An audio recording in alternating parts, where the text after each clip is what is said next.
5 cara menghadapi ujian di tahun pertama pernikahan. Setelah mengucapkan janji pernikahan, maka perjuangan membentuk rumah tangga yang berkah dan bahagia pun dimulai. Ini adalah perjuangan yang tidak pernah berhenti karena idealnya rumah tangga yang bahagia senantiasa membuat kamu dan pasangan sama-sama bertumbuh. Meski menikah didasari dengan perasaan cinta, bukan berarti perjalanan membangun kepercayaan dan kenyamanan dalam pernikahan akan berjalan mulus ya sahabat Sofia. Perbedaan latar belakang dan karakter seringkali membuat cerita pernikahan di tahun pertama penuh dengan friksi. Karena di tahun pertama inilah kamu dan pasangan akan saling memahami karakter untuk membentuk koneksi dan juga chemistry. Nah, agar proses adaptasi ini berjalan dengan penuh cinta, ada 5 tips esensial dari brightstory.com agar kamu dan pasangan mampu melewati tantangan di tahun pertama pernikahan. Untuk itu, yuk langsung aja simak pembahasan berikut ini.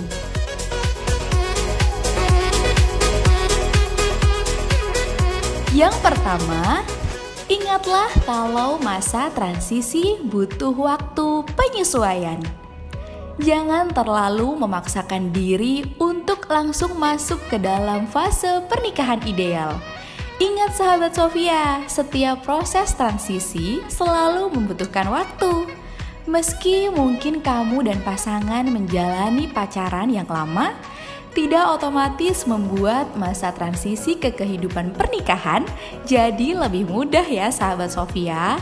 Dari tinggal sendiri-sendiri, kemudian jadi tinggal bersama, butuh banyak hal yang harus disesuaikan. Tip esensialnya adalah buat kebiasaan baru seperti malam hari tanpa gadget.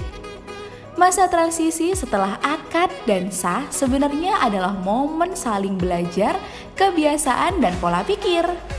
Nah, agar proses belajar bisa berjalan lancar, kuncinya adalah menciptakan komunikasi yang berkualitas. Cobalah untuk membuat kebiasaan malam hari tanpa gadget. Misalnya 30 menit sampai 1 jam, kamu dan pasangan saling bercerita dan mendengarkan.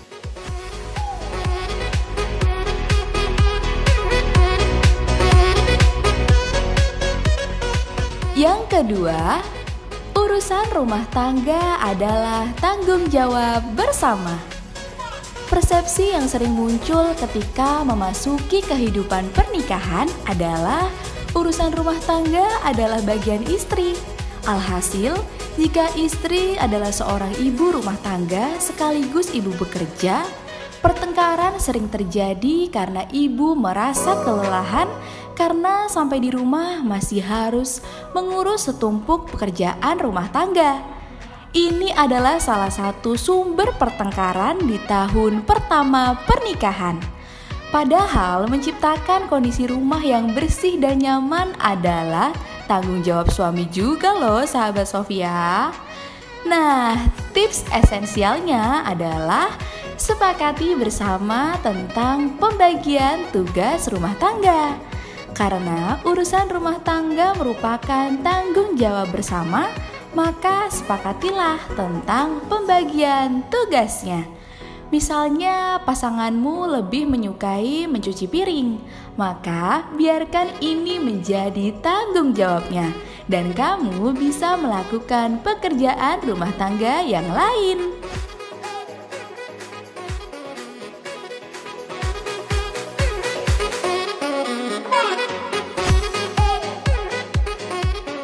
Yang ketiga, menentukan waktu me time setelah menikah. Memang benar di tahun pertama pernikahan adalah masa transisi. Tapi bukan berarti kamu dan pasangan tidak bisa punya waktu untuk me time ya kan sahabat Sofia? Jika masa transisi hanya fokus pada menghabiskan waktu bersama agar segera klik tanpa memikirkan kebutuhan pribadi, maka hal ini justru berpotensi menciptakan perasaan terasing.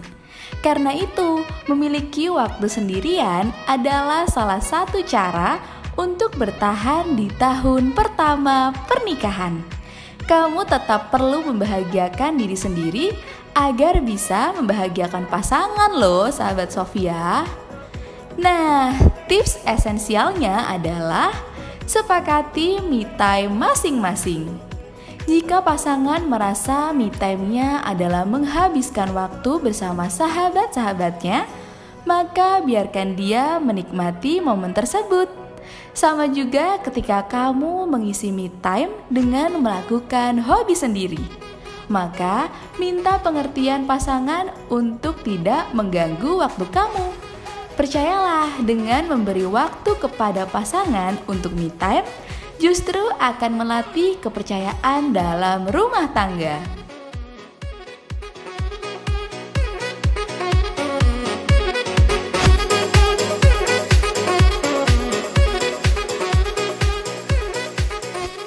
Yang keempat, latihlah kemampuan untuk berkomunikasi secara efektif. Komunikasi adalah kunci utama dari pernikahan yang bahagia.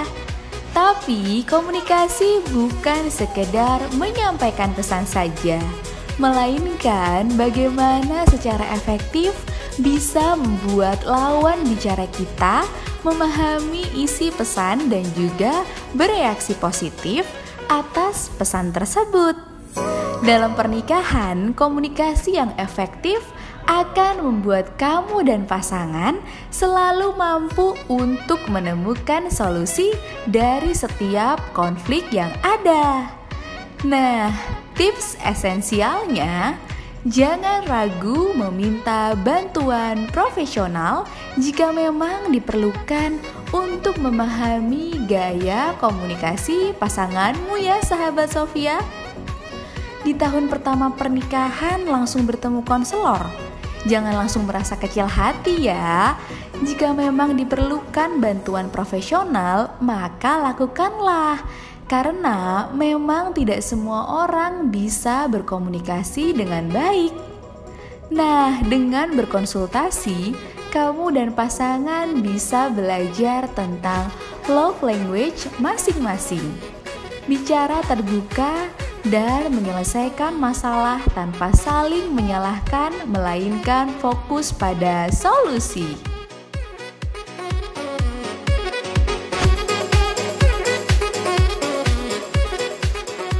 Yang terakhir, kenali kebiasaan dan pola komunikasi keluarga besar dari pasangan.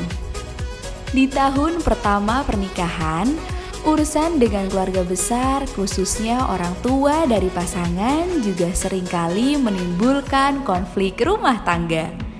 Karena setiap keluarga punya kebiasaan dan gaya komunikasi masing-masing, maka kamu dan pasangan juga harus belajar untuk memahami dinamikanya. Nah, tips esensialnya, jangan defensif ketika menyangkut orang tua. Sangatlah wajar ketika ada momen di mana pasangan mengeluh tentang keluarga besar kita, terutama orang tua. Cobalah untuk menahan diri, ingatkan pasangan kalau masa transisi juga dihadapi oleh keluarga besar. Jadi, di masa transisi ini, mari sama-sama menahan diri dan belajar tentang karakter keluarga dari pasangan. Sampaikan keluhan kepada pasangan tentang keluarganya dengan respek, sehingga pasangan bisa merespon dengan objektif.